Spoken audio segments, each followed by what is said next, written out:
우리 주님께서 제자들과 함께 헐몬산 기슭을 지나가시면서 제자들에게 질문을 던졌습니다. 사람들이 나를 누구라 하느냐 물으셨습니다. 저마다 자기들이 들은 정보들을 예수님에게 말씀을 드렸습니다. 어떤 이는 예레미야, 어떤 이는 엘리야, 세례 요한, 선지자 중에 한 사람이라 하나이다. 그 이야기를 듣고 있던 베드로가 이야기를 하였습니다. 주님은 그리스도시요 살아계신 하나님의 아들이십니다. 우리 주님께서 무척이나 크게 기뻐하셨습니다. 왜냐하면 이 질문을 던진 이유는 세상 사람들이 예수님에 대하여서 어떻게 평가하고 있느냐를 듣고 싶었던 것이 아니라 예수님을 따라다니는 제자들이 예수님을 어떻게 알고 어떻게 믿고 있는지를 듣고 싶으셨기 때문이었습니다. 그래서 예수님께서 베드로를 칭찬하셨지요. 바요나 시모나 네가 복이 있도다. 이를 네게 알게 한 이는 혈육이 아니요 하늘에 계신 내 아버지다 라 말씀하셨습니다. 그리고 그때로부터 예수님께서 예루살렘에 올라가셔서 당하실 고난과 또 다시 살으심에 대하여서 제자들에게 비로소 가르치기를 시작하셨지요. 그때 예수님의 말씀, 그 십자가의 고난에 대한 가르침을 듣던 베드로가 예수님을 향하여서 예수님을 꾸짖었다. 그리고 예수님을 향하여서 대어들었다. 라는 표현을 성경은 사용하고 있습니다. 예수님을 향하여서 꾸짖으면서 이야기하기를 그렇게 내버려 두지 않겠다라는 것입니다. 그때 예수님께서 베드로에게 하신 말씀이 아무든지 나를 따라오려거든 자기를 부인하고 자기 십자가를 지고 나를 쫓을 것이니라 말씀하셨습니다. 이것이 바로 제자의 길이기 때문입니다. 자기를 부인하고 끊임없이 솟구쳐 오르는 자기의 욕망과 욕심을 꺾어버리고 예수님의 길을 따라가는 것이 그리스도인의 사명이요 또 제자의 길이기 때문에 주님은 그 길로 우리를 초대하신 것입니다. 그런데 이 말씀을 묵상하면 묵상할수록 참 가당치 않다 하는 생각이 듭니다. 왜 그렇습니까? 예수님은 근본 하나님의 본체십니다. 우리는 한 줌 지능뭉치에 불과합니다. 그런 지능뭉치인 우리 인생을 향하여서 하늘의 하나님께서 나를 따라오라고 말씀하시는 것은 신의 길을, 인간의 길을 버리고 신의 길을 따라오라라는 말씀이지 않습니까? 우리는 욕망과 욕심으로 뒤엉켜져 있는 인간의 길을 가기에도 허덕거리는데 신의 길을 따라오라고 우리 주님 말씀하시니 이 길을 우리가 어떻게 따라갈 수 있을까 하는 그런 생각 때문에 마음이 무너질 때가 참 많이 있습니다. 그럼에도 불구하고 우리 힘으로 갈 수 없는 이 길을 주님 따라오라고 하시니 겸손한 마음으로 그 말씀에 의지해서 순종하면서 나아가는 것이 바로 헌신인 줄을 믿습니다. 그렇게 우리의 삶을 하나님 앞에 삶아서 온전히 내어드릴 수 있는 저와 우리 나눔과 선림의 교회 모든 성도들 또 특별히 작년 오부 우리 믿음의 형제 자매들 될 수 있기를 우리 주님의 이름으로 축복합니다. 그런데 보십시오. 오늘 성경을 보면은 오늘 우리에게 주신 본문의 말씀을 보면은 예수님의 길을 오해한 제자들의 모습이 등장합니다. 마가복음 10장 32절 이하의 말씀입니다. 예수님께서 제자들과 함께 예루살렘으로 올라가십니다. 그리고 예루살렘에서 일어날 일들에 대하여서 세 번째 계시하십니다. 보라, 우리가 예루살렘으로 올라가노니 인자가 대제사장들과 서기관들에게 넘겨짐에 그들이 죽이기로 결의하고 이방인들에게 넘겨주겠고 그들은 능욕하며 침뱉으며 채찍질하고 죽일 것이나 그는 3일 만에 살아나리라. 이렇게 말씀하시는 예수님의 모습은 비장하기 그지없습니다. 그래서 마가 요한은 오늘 우리가 봉독한 본문의 말씀 속에서 예루살렘으로 올라가는 길에 예수님께서 그들 앞서 이렇게 제자들 앞서서 가시는 그 모습에 대하여서 표현하기를 10장 32절입니다. 우리 같이 한번 보겠습니다. 예루살렘으로 올라가는 길에 예수님께서 그들 앞에 서서 가시는데 그들이 놀라고 따르는 자들은 두려워하더라. 이에 다시 12제자를 데리시고 자기가 당할 일을 말씀하여 이르시되 아멘. 예루살렘으로 올라가는 예수님의 모습이 얼마나 비장했던지 그 뒤를 따라가는 제자들의 모습이 평소에 그 인자하고 자비로운 그 예수님의 모습이 아니라 비장함으로 가득 차 있는 그 예수님의 모습을 보면서 놀라고 따르는 자들은 두려워했다라고 기록을 하고 있습니다. 그만큼 예수님의 모습이 결의에 찬 모습이었다라는 것이지요. 그런데 이어서 이어지는 제자들이 예수님께 부탁하는 기도를 들어보십시오. 35절 이하입니다. 주의 영광 중에서 우리를 하나는 주의 우편에 하나는 좌편에 앉게 하여 주옵소서라고 요청합니다. 참으로 안타깝게도 이는 예수님의 삶과 또 예수님의 길과는 너무나 동떨어진 그런 기도였습니다. 예수님께서 사람의 모습으로 이 땅에 오신 이유를 섬김을 받으려 함이 아니요 도리어 섬기려 하고 자기 목숨을 많은 사람의 대속물로 주기 위하여서 오셨다라고 말씀하고 계시고, 그리고 이 일을 성취하기 위하여서 이제는 예루살렘으로 올라가고 계신데 그 길에서 제자들이 예수님에게 청탁하는 내용이 한 자리를 청탁하고 있는 것입니다. 그것이 우리의 모습이 아닌가, 저의 모습이 아닌가 생각을 합니다. 우리는 얼마쯤 더 살면, 또 얼마쯤 더 철이 들면 예수님께서 가셨던 그 대속물로서의 자기 희생의 길을 흉내라도 내면서 따라갈 수 있을까요? 저는 그리스도인들에게 주어진 사명이, 그리고 하나님의 교회에 주어진 사명이 예수님의 삶을 흉내내는 것이라고 생각합니다. 어떻게 하든지 내 삶을 통하여서 예수 그리스도를 이룰 수 있다면, 그분의 형상을 본받을 수 있다면 그것이 곧 전도가 될 것이고 그것이 곧 하나님의 영광이 될 것이다 하는 그런 생각들을 하게 되어집니다. 그럼에도 불구하고 우리는 욕심과 욕망으로 뒤엉켜져 있는 그런 삶을 살아가고 있기 때문에 제자로서의 그 길과는 너무나 동떨어진 그런 삶을 살아가고 있지 않는가 생각을 합니다. 예수님께서 제자들에게 말씀하시는 것이 바로 인자가 온 것은 섬김을 받으려 함이 아니요 도리어 섬기려 하고 자기 목숨을 많은 사람을 위한 대속물로 주려 합니다 라는 말씀에서 이 대속물이라는 이 단어는 신약 성경에서 오늘 본문 그리고 병행 본문인 마태복음에서 단 한 차례 등장하는 단어입니다. 노예 시장에서 사기 위하여서 값을 지불하는 것인데, 그 값을 지불하는 것을 구약적인 용어를 빌어서 표현을 하자면 기업을 물어주는 것입니다. 그래서 이 대속물이라는 단어 헬라어 리트로는 히브리어로 70인역에서는 고엘이라고 번역을 하고 있습니다.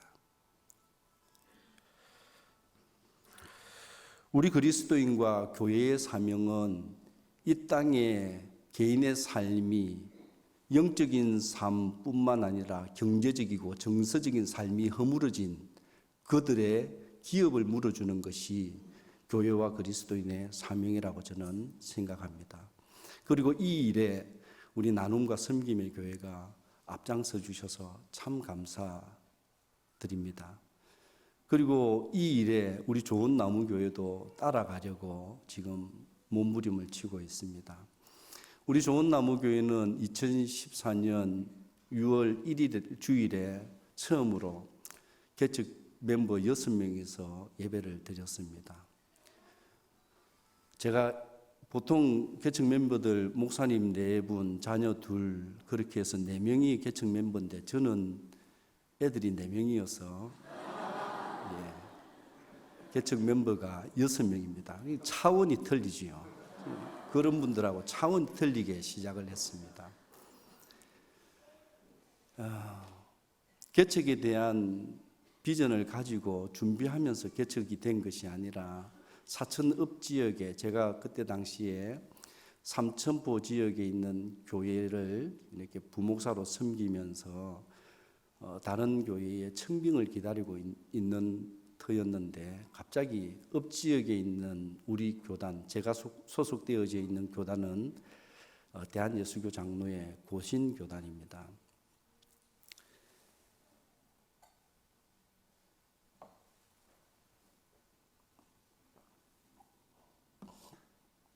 읍 지역에 우리 교단 교회가 하나 있었는데 목사님께서 갑자기 소천하셨습니다. 하나님께서 급히 불러가셨지요. 교회의 역사는 한 30년, 40년 정도 되었는데 교회가 자리를 잡지 못했습니다. 그래서 삼천포 시찰에서 목사님의 장례를 치르는 중에 시찰에서는 제게 그 교회를 한번 다니면서 섬겨보는 게 어떻겠느냐라고 말씀이 있었습니다. 근데 저는 다른 곳에서 사실 청빙을 기다리고 있었기 때문에 고사를 했는데 장례를 치르고 교회의 형편을 이제 시찰의 임원 목사님들이 살펴보니까 교회 역사가 많이 되었음에도 불구하고 교회의 재산이라고는 아파트 상가, 아주 오래된 상가 3층에 예배 공간, 조그마한 예배 공간이 하나 있고 성도는 한 명도 없었습니다.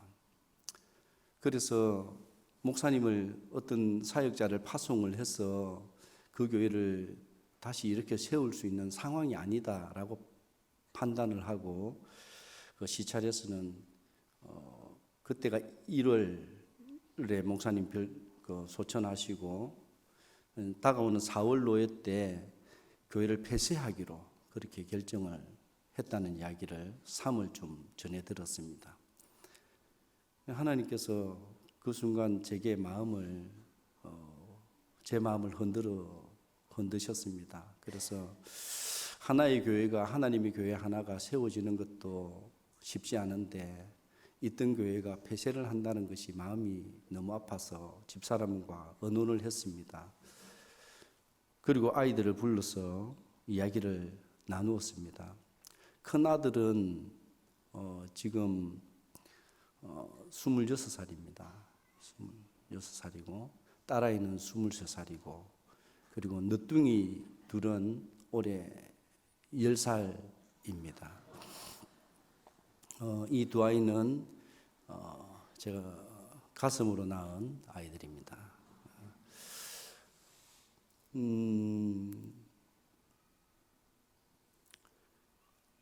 그 아이들이, 늦둥이들이 5살 때였죠. 5년 전이었으니까. 그때 이제 아이들을 다 불러놓고 여차여차해서 사천읍 지역에 있는 이런 교회에 우리가 가야 되겠는데 어떻게 생각하느냐 물었습니다. 그러면은 늦둥이들은 5살배기 아이들은 철이 없으니까 뭐 가자 말자 이야기를 못하지만 큰 녀석들이라도 아버지가 목사지 우리가 목사입니까? 그동안 아버지 부교육자 생활한다고 따라다니면서 우리가 고생을 얼마나 했습니까? 우리 못 갑니다. 그러면은 저도 아이들 핑계대고 안 갈 거 아닙니까? 근데 짜증나게 이 녀석들이 아버지 훌륭합니다. 그 순간 저는 할 수 없이 훌륭한 아버지가 될 수밖에 없었습니다. 그래서 그 교회에 이제 가서 개척이 시작되어졌습니다. 개척을 시작하면서 하나님께서 특별한 은혜를 주셔서 교회 식구들이 하나 둘 불고 2년 정도 지나는 시간 속에 교회법으로 성인 성도 20명 이상이 되어서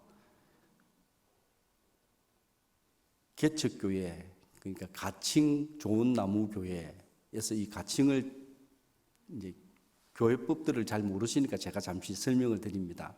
가칭 무슨 교회는 교회가 아니고 기도소입니다. 기도소이고 정식 교회가 되기 위해서는 성인 성도 20명 이상이 있어야 됩니다. 그래서 20명 이상이 되어서 이제 노예에다가 교회 설립 청원을 했는데 감사하게 2016년 10월 노예에서 우리 교회가 가칭이라는 딱지를 떼고 교회가 되었습니다. 정식 교회로 설립을 하게 되었는데 그때 이후 하나님께서 우리 좋은 나무 교회를 좀 흔들어 주셨습니다. 교회를 단단하게 하시는 하나님의 방법이라고 저는 생각했습니다.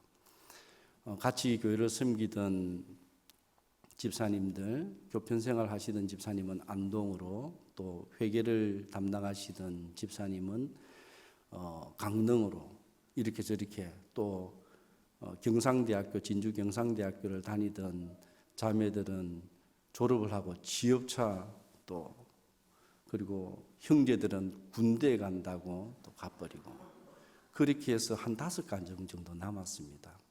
5가정 정도 남았는데 그때 제가 고등학교 때부터 저는 하나님께서 성경을 좀 많이 읽을 수 있는 은혜를 베풀어 주셔서 성경을 읽으면서 어떤 교회를 꿈꾸는가에 대한 그런 비전들을 주신 것이 있어서 5가정에서 교회를, 예배당을 건축해야 되겠다라는 생각을 하게 되었습니다. 보통 교회들이 개척을 하고 그러면 성도들이 많아지고 재정이 확보되어지고 나면은 예배당을 건축하는데 우리 좋은 나무 교회는 개척부터 차원이 틀렸지 않습니까? 6명이 시작했는데 5가정이 남아 있으니까 예배당을 건축해야 되겠다라는 생각을 하고, 하지만 그 예배당의 목적은 단지 건물로서의 예배당이 아니라 어떻게 하면 30여 년 전부터 꿈꾸고 있던 그 기업물을 자로서의 사명을 감당할 수 있는 선교센터를 준비할 수 있을 것인가에 대한 고민을 가지고 이렇게 예배당을 지어야 되겠다라고 선포를 했더니 2가정이 나갔습니다. 그래서 저희 가정하고 남은 2가정하고 이제 3가정이 남았는데, 제가 세상에서 제일 무서워하는 것이 빚이었습니다. 그래서 그동안은 아무리 어려워도 카드 쓰고 카드 값도 한번 연체해 본 적이 없었습니다. 그렇게 빚을 무서워하는 사람이 빚을 내어서 예배당을 지어야 되겠다라고 생각을 하게 되었습니다.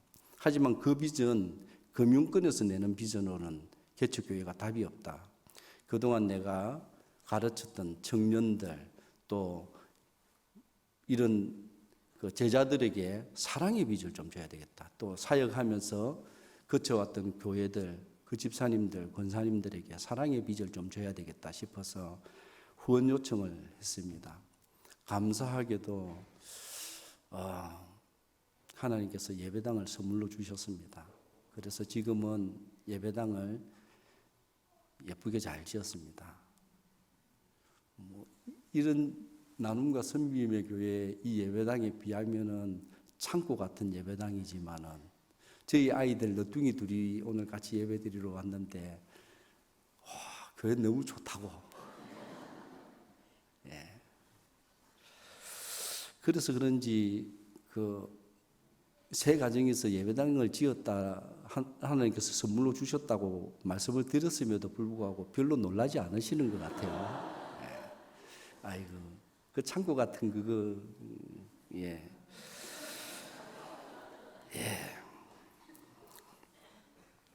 그곳에서 제가 꿈꾸는 사역은 영적으로 삶이 허물어진 사람들, 또 경제적으로 삶이 허물어진 사람들, 정서적으로 허물어진 사람들을 어떻게 돕고 섬길 수 있을 것인가, 그런 고민들을 하면서 우선 저는 젊은 사람들을 좀 만나고 복음을 전하기 위해서 전략적으로 그 가구 제작 기능사 자격증을 땄습니다.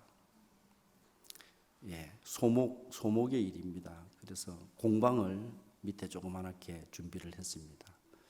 그리고 집사람에게는 어르신들을 전도하고 또 그 가족들을 만나고 전도하기 위해서 시니어 데이케어 센터를 준비해야 되겠다. 그래서 간호조무사 자격증을 좀 준비해 주세요 부탁을 했고, 집사람이 그렇게 또 간호조무사 자격증을 취득하고 요양보호사 자격증도 취득하고, 그래서 내년 3월에 그 어르신들 주간보호센터를 시작하려고 그렇게 준비 중에 있습니다. 마을 안에서 마을 어르신들이 교회 주변에 한 30호 정도, 그리고 뭐 5분 정도 나가면 주변에 아파트 단지들이 있습니다. 그런데 마을 분들이 저와 우리 교회를 참 좋아해 주십니다. 보통 근처 이웃 교회에는 예배당 건축을 한다고 그러니까 현수막이 걸리더라고요. 그래서 결국은 예배당 건축을 포기하고 다른 곳으로 옮겨가는 것을 보았습니다. 그런데 우리 좋은나무 교회는 마을 분들이 너무너무 좋아해 주셔요. 그리고 목사님이 와가지고 또 교회가 우리 마을에 들어와가지고 마을 분위기가 바뀌어졌다고 하면서 참 좋아해 주십니다. 지난 주일 추수감사주일에도 마을 분들 몇 분을, 그 원주민들이죠, 마을 원주민들을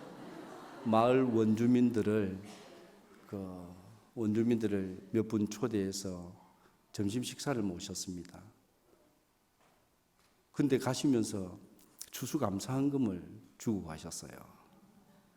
그리고 부녀회장님은 쌀을 40kg를 갖다 주셨어요. 저는 이런 모든 것들이 하나님께서 우리 교회에 주시는 선물이라고 생각을 하고 있습니다. 지금까지 한 번도 교회 오십시오, 예수님 믿으십시오 라고 말씀을 드린 적은 없습니다. 하지만 저는 저의 걸음걸음 그리고 호흡 하나하나가 예수님의 느낌이 났으면 좋겠다 하는 마음으로 그렇게 마을에서 생활을 하고 있고, 마을 분들이 그렇게 저와 우리 좋은나무교회를 좋아해 주셔서 너무 감사하고 그렇습니다. 저는 그 마을에 예배당을 지으면서 10년 뒤에는 내가 반드시 마을 이장을 할 거야 라는 비전을 가지고 들어갔습니다. 저는 마을 전체를 교회로 만들 비전을 가지고 그곳에 들어갔습니다. 마을 이장이 되면 자연스럽게 교회 나오지 않아도 저는 신방하고 또 그들을 목회할 수 있다고 생각하기 때문에 그런 비전을 가지고 있습니다. 지금도 우리 교회는 지금 12명 정도 앉아서 예배를 드리는데, 그 아이들까지 포함해서 지금 다 나가고 이제 세 가정이었지만 그래도 그 마을 안에서 할머니 세 분이 등록하셔서 교회 오십니다. 배가 성장, 예, 뭐 한국 교회가 꿈꾸는 배가 성장 뭐 어렵지 않습니다. 예, 어렵지 않습니다. 예, 굉장히 깔보시는 것 같은데.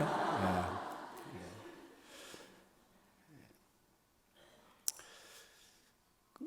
그렇게 그 할머니들 연세가 89, 86세, 83세 그렇게 너무 감사합니다. 그분들 우리 교회에 등록하실 때에 제가 인사드렸습니다. 제가 꼭 천국에 보내드릴 수 있는 환송 예배를 제가 드릴 수 있게 해주십시오. 그랬더니 등록하시고부터 한 번도 주일 예배를 빠지지 않습니다. 너무 감사하게 그렇게 함께 예배를 드리고 있습니다.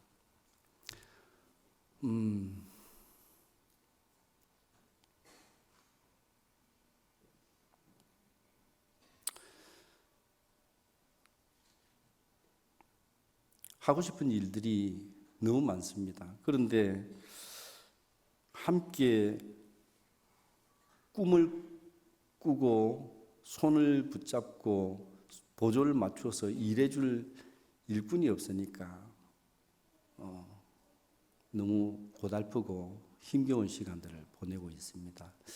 혹시 우리 좋은 나무교회와 제가 생각이 나거든 아프지 않도록 그렇게 기도해 주셨으면 좋겠습니다. 선배 목사님 중에 한 분이 그런 말씀을 하시더라고요. 범죄한 목사는 하나님께서 사용해도 아픈 목사, 병든 목사는 사용 못한대. 이래 말씀하셔요.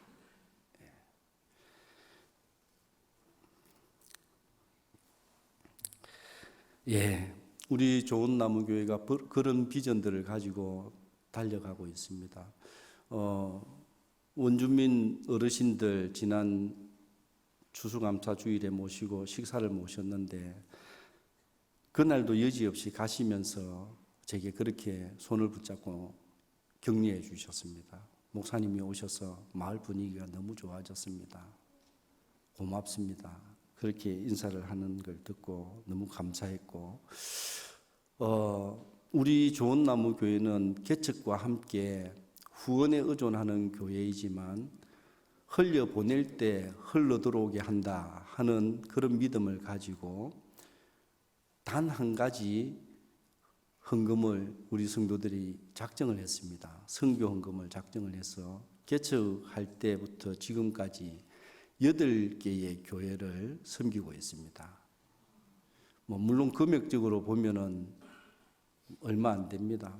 근데 이제 교회가 식구들이 좀 많을 때에는 그래도 이제 이렇게 우리 교회의 형편상 정말로 좀 이렇게 했는데 그 성도들이 빠지고 작정하는 금액이 적어지니까 차마 이렇게 중단을 하지 못하겠더라고요. 왜냐하면 제가 개척교회를 섬겨보니까 2년 혹은 3년을 후원하고 나서 한 텀이 지났으니까 이렇게 중단을 하게 되는 경우에 언덕배기로 올라갈 때에 조금만 더 밀어주면은 훅 올라가겠는데 이 올라가다가 밀어주던 그것을 포기해버리니까 다시 주르륵 내려오는 그런 경험들이 많아서 그래서 제가 교회들과 선교사님들한테 양해를 구하고 금액을 줄이는 대신에 여전히 8개의 교회를 계속 이렇게 섬기고 있습니다.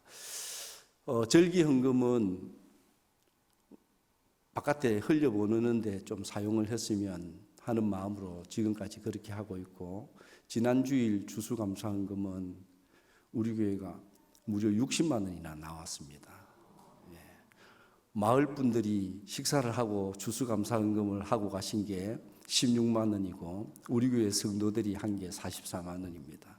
그래서 그 돈을 가지고 12월 22일 목요일에 마을 어르신들 목욕 봉사와 그리고 저녁 식사를 대접하려고 지금 우리 사천에 있는 온천 관광 호텔에 찜질방에 예약을 해 두었습니다.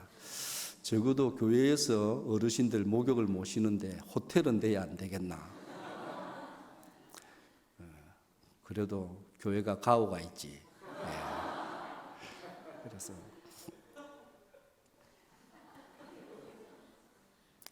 웃어주셔서 감사합니다. 어찌하든지 우리가 살아가면서 예수님의 삶을 흉내낼 수 있다면, 그분의 모습을 본받을 수 있다면, 그분께서 우리의 영적인 그리고 정서적인 경제적인 허물어진 그 삶을 이렇게 세워주는 고엘로서 기업 물을자로서 그분의 피와 생명을 우리에게 주신 것처럼 우리들 역시 누군가를 위하여서 우리의 피를 흘릴 수 있다면, 눈물과 땀을 흘릴 수 있다면 그것이 교회로서 그리스도인으로서 가장 가치 있는 일이 아닌가 하는 마음을 가지고 앞으로도 그렇게 달려갈 계획입니다. 10년 후에 제가 반드시 이장이 될 수 있도록 기도해 주시기를 바랍니다. 그리고 우리 교회가 속기 자립해서 우리 나눔과 섬김의 교회처럼 보다 큰 일들을 할 수 있도록 그렇게 기도해 주시고 또 그날이 올 때까지 계속 좀 밀어주시다가 저는 됐다고 생각되면 먼저 목사님께 연락드리겠습니다. 목사님 이제 그만 이거 그만하셔도 됩니다. 이렇게 말씀을 드리겠습니다. 하지만 그 전까지 한번 밀어주시면 사천 지역에 우리 교회가 있는 마을 이름이 예수리입니다. 경남 사천시 정동면 예수리. 도로명 주소로는 예수안길 24입니다. 너무 좋지 않습니까? 감나무 밭이었는데 그곳에 예배당을 지었고 예수님 안에 사는 길이 있어요. 24시간 그곳에 위해서 기도해 주시고 저는 오늘 목사님 잠시 만나 뵙고 하나님께서 교회의 성도들을 붙여주신 것은 어깨에 힘줄 일이 아니라 사명이라고 말씀하시는 그 말씀을 듣고 가슴이 뭉클했습니다. 고맙습니다. 나눔과 섬김의 교회와 같은 건강한 교회가 있기 때문에 따라가는 저와 또 개척교회, 미자립교회, 농어촌교회도 힘을 낼 수 있다고 생각합니다. 계속 서로 주님의 은혜 가운데에서 사랑의 교제, 풍성이 있기를 소망합니다.